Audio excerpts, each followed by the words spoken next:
tan chuan ani hi mi hlut tak ma mit boxer te tan mi tangkai em mai ani zo mon puya na thial district le lan fela Kolasip district te arain hel nuai le don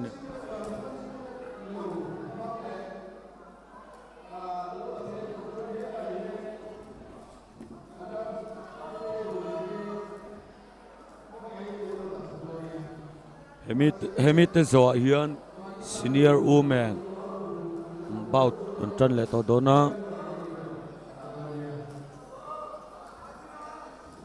amu nom chhovio zel don ni ai mel rum boka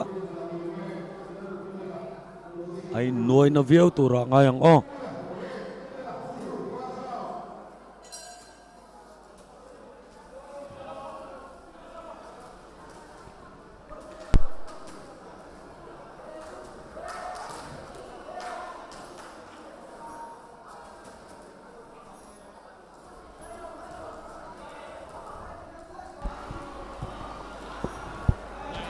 dấu muốn puya lần phê là anh nuôi mẹ cái này junior boys final dấu muốn puya hi red corner rania na thia lần phê là hi Kolasip cái này red an ki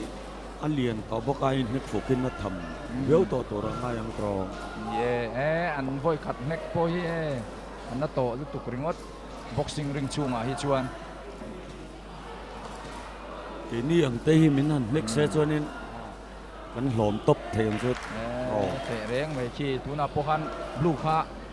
rating neck dark em o an fita an ni chu chu wang chuanin blue kha nan straight puncha nè free ni neck to rin ati neck le mi ya 1-2 in red in a bay pa ya cho tiang bokin blue kia na lo counter vezela left mo right in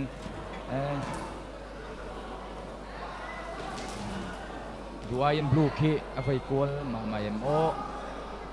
an nek nil se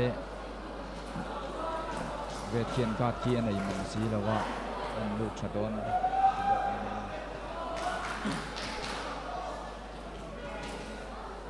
red in a puncher chera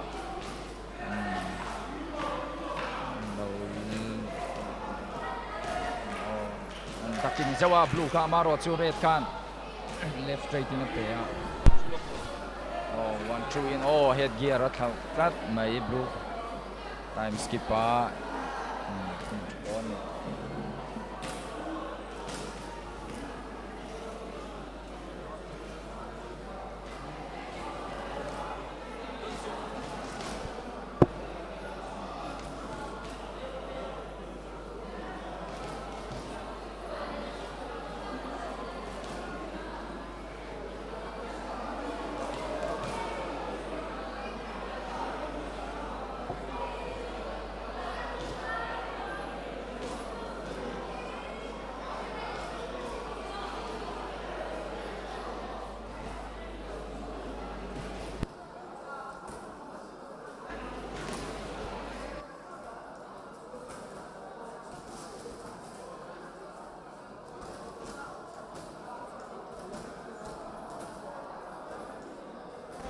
ole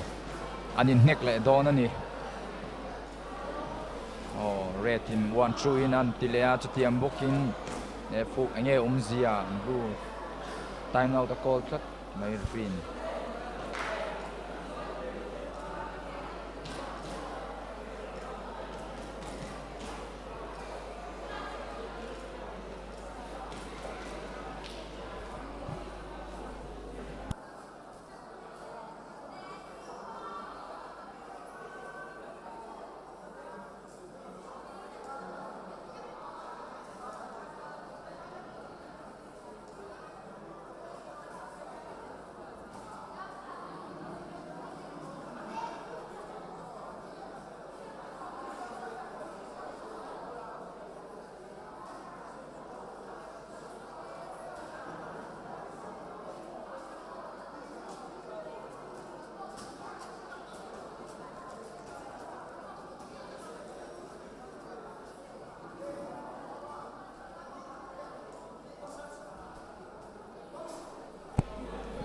trần để đó này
rong chun khel le a an game ma sa ai chuan adang deuh em o ti thein ya second man te khan an thil thatanga ya second man te hian poimo a red in left red ki karin a in a left ki tha ne blue ki tu ka tu a in a vai kwal tun rong chu aron right hook enge zia kha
blue in nanora aron red ki vai khom dun khop mai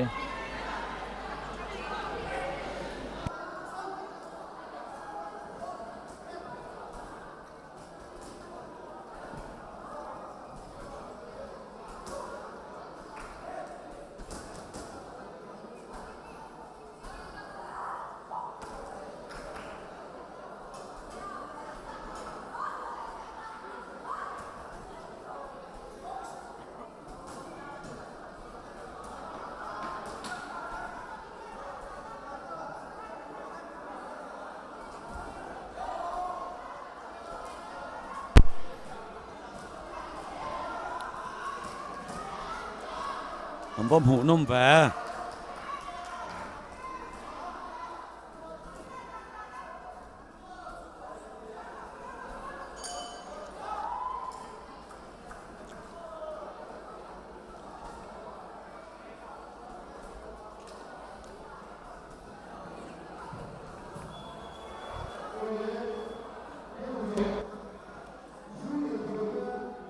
Pima Kimin apa Boralta Lalian a Shia Jangnan Aizol District Boxer te Tisat pe a arom pe veka o Aizol District Boxer te Pima Kimin chunga an lom hle ni ti kha an soi sak le ni e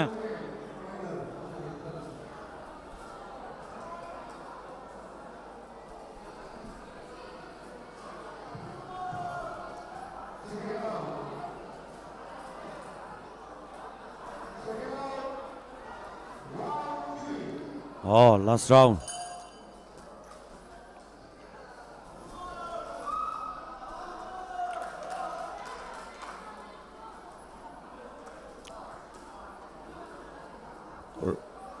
Blue in over one to Mose Kling Chielo. Red step back. Thầy anh hữu nông khop mấy junior boys anh nia anh ni hi tụi anh khel lai hi senior anh kai huna chuan boxer chuan nom tak anh là ni do nó ni kan ROC chairman hi sa thlenga ania ani en kol nan huwa hian championship felfai takin kan nei theya sa thlenga chunga po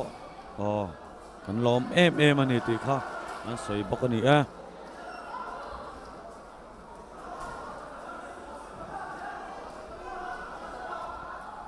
redin an bei phaya blue alo duai big low kem chuanin an taksa an fitness a thalo deuh nge an chaw a ang tran riau me hemi ten khelzo hian senior women a kan kai chawanga a hmu nom chho tul don ani senior women zo senior man final hi hmu nom don nimin lam semi final lama te pawh khanin Khelo India gold medal lo la to ang chi te pawh kha an thla nol mai a chuwang chuan final hi ro pui viau tura ngai ang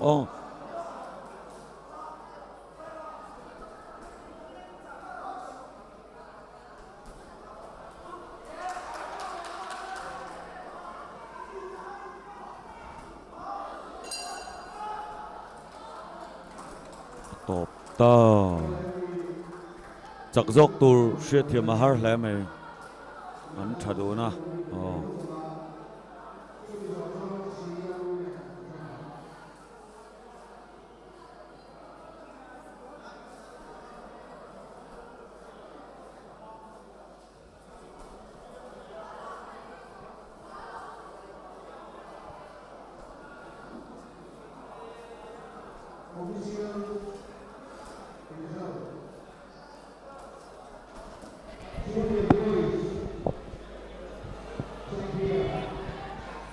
Junior KD Somnga panga atang sorry Junior KD Somsri panga atanga Somriat Inkara champion chu red corner Zawmon Pui Hna Thial ani